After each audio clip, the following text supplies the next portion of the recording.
आज हम आपसे जानने वाले हैं कि प्रेगनेंसी के दौरान वाइट डिस्चार्ज की समस्याएं जो होती है, इसके बारे में हम आपसे जानकारी लेने वाले हैं। तो मैं चाहती हूँ कि आप हमारे साथ ये जानकारी साझा करें।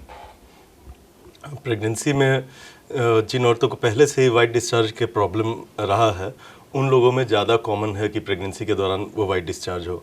और प्रेगनेंसी में चूँकि हार्मोन्स की मात्रा बहुत ही ज़्यादा बढ़ जाती है और उसी के चलते वहाँ पे लुब्रिकेशन भी होता है, तो प्रेगनेंसी में नॉर्मली भी थोड़ा सा पानी की मात्रा जो हम लोग का रिप्रोडक्टिव ट्रैक्ट रहता है उसमें ज़्यादा रहता है और वेजाइनल डिस्चार्ज की समस्या बढ़ सकती है, ज़्यादा हो सकता है। इसके साथ ही साथ प्रेगनेंसी में एक इम्यूनो कॉम्प्रोमाइज्ड स्टेट होता है, हम लोग के बॉडी का इम्यूनिटी जो होता है वो थोड़ा घट जाता है, इसलिए कि माता के शरीर को जो बच्चे को धारण करती है उसमें से आधा भाग पिता से आया रहता है, जो कि एक फॉरेन एजेंट है एक तरह से का। तो उसको अलाउ करना, उससे आए हुए बच्चे को अपने बॉडी में रखने के लिए हम औरत के बॉडी के अंदर इम्यून सिस्टम जो होता है उसमें चेंजेस आता है कि वो उसको एक्सेप्ट कर सके, अपने इम्यूनिटी को वो उसमें घटाती है।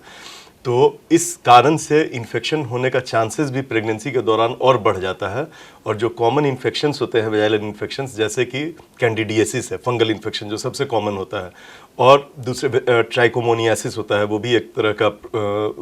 माइक्रोब होता है, माइक्रो ऑर्गेनिज्म होता है जिसके में बीमारी होती है नॉन प्रेग्नेंट स्टेज में भी और प्रेगनेंसी में ज़्यादा, बिकॉज कि प्रेगनेंसी में वो वुमन और इम्यूनो कॉम्प्रोमाइज्ड है। तो जैसे कि वाइट डिस्चार्ज हो रहा है, तो वाइट डिस्चार्ज के साथ किसी तरह की समस्याएं ज़्यादा बढ़ सकती हैं या फिर किसी खतरे का संकेत है अगर किसी को ये समस्याएं ज़्यादा हो रही है तो?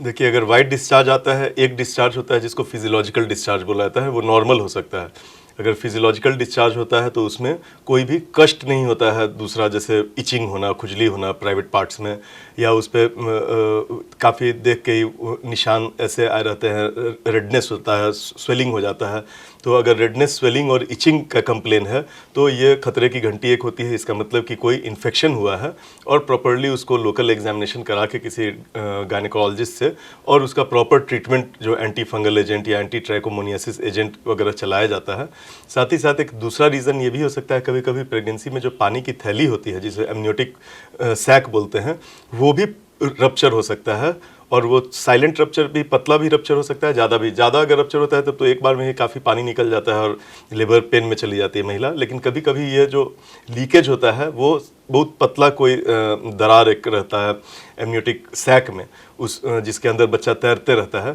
और वहाँ से एमनियोटिक फ्लूइड आता है। तो अब कुछ किट बेस्ड टेस्ट भी आ गए हैं। एक तो लोकल एग्जामिनेशन से भी दिखता है, अगर हम लोग देखें और एग्जामिनेशन के समय अगर औरत को खांसने के लिए बोले और देखा कि बच्चेदानी के मुंह से पानी आ रहा है, इसका मतलब कि यह लीकेज है और उसका अपना अलग ट्रीटमेंट होता है, कंप्लीट बेड रेस्ट दे के, एंटीबायोटिक्स दे के, लीकेज प्रिवेंट करने के लिए दवाएँ कुछ होती हैं या लीकेज ठीक करने की भी कुछ दवाएँ होती हैं, वो सब शुरू कर दिया जाता है। तो अब किट्स भी आ गए हैं जो कि उस एमनियोटिक फ्लूइड को टेस्ट, जो